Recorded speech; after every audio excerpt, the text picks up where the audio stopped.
വീട്ടിൽ പച്ചപ്പും പോസിറ്റീവ് വൈബും ഒരുമിച്ച് നൽകുന്ന ഒന്നാണ് മണി പ്ലാന്റ്.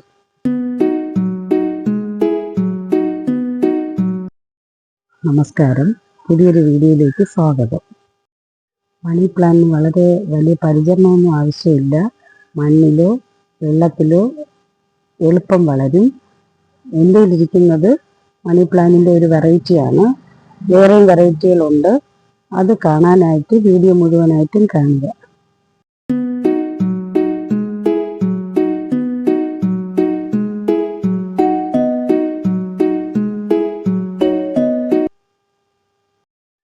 മണി പ്ലാന്റ് വെള്ളത്തിൽ വളർത്തുമ്പോൾ ഗ്ലാസ് ബോട്ടിലിലോ പ്ലാസ്റ്റിക് ബോട്ടിലിലോ വളർത്താം.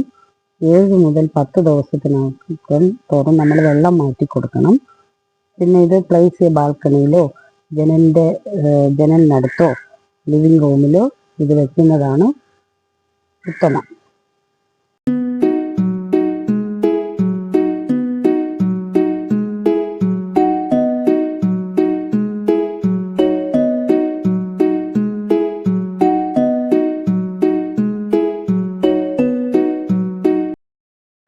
മണ്ണിൽ വളർത്താൻ നല്ല ഡ്രെയിനേജ് ഉള്ള പാത്രം തിരഞ്ഞെടുക്കണം. ഗാർഡൻ സോയിലും കമ്പോസ്റ്റും മണലും 2:1:1 അനുപാതത്തിൽ ചേർത്താണ് മണി പ്ലാന്റിൻ്റെ കട്ടിങ്സ് നടേണ്ടത്. ആഴ്ചയിൽ 2-3 ദിവസം വെള്ളം ഒഴിക്കണം. വെള്ളം കെട്ടിക്കിടക്കരുത്. മാസത്തിലൊരിക്കൽ കമ്പോസ്റ്റോ ലിക്വിഡ് ഫെർട്ടിലൈസറോ ഒഴിക്കണം. മഞ്ഞയായി വളരുന്ന ഇലകൾ മുറിച്ചു മാറ്റണം. മഞ്ഞയായി വരുന്ന ഇലകൾ വള്ളി നീളം കൂടുമ്പോൾ പ്രൂണിങ് നടത്തണം.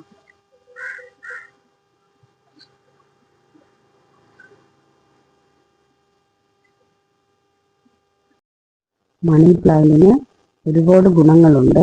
വായുവിലെ വിഷാംശം കുറയ്ക്കാൻ സഹായിക്കുന്നു. വീട്ടിൽ പച്ചപ്പ്, മണി പ്ലാന്റ് കാണുമ്പോൾ മനസ്സിനൊരു സമാധാനം. വാസ്തുപ്രകാരം സമൃദ്ധി, ഭാഗ്യം കൊണ്ടുവരുന്ന ഒരു സസ്യമാണ് മണി പ്ലാന്റ് എന്നാണ് പറയുന്നത്. ബിഗിനേഴ്സ് ഫ്രണ്ട്ലിയാണ്. മണി പ്ലാന്റിനുണ്ടാകുന്ന പ്രശ്നങ്ങളെന്ന് പറഞ്ഞാൽ അമിതമായി ഒഴിച്ചാൽ ഇല മഞ്ഞയാകും. വളർച്ചയില്ലാത്ത മണി പ്ലാന്റിന് വളം കൊടുക്കണം.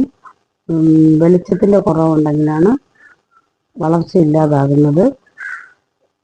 നേരിട്ടുള്ള സൂര്യപ്രകാശം ഏറ്റാൽ ഇല കരിക്കും.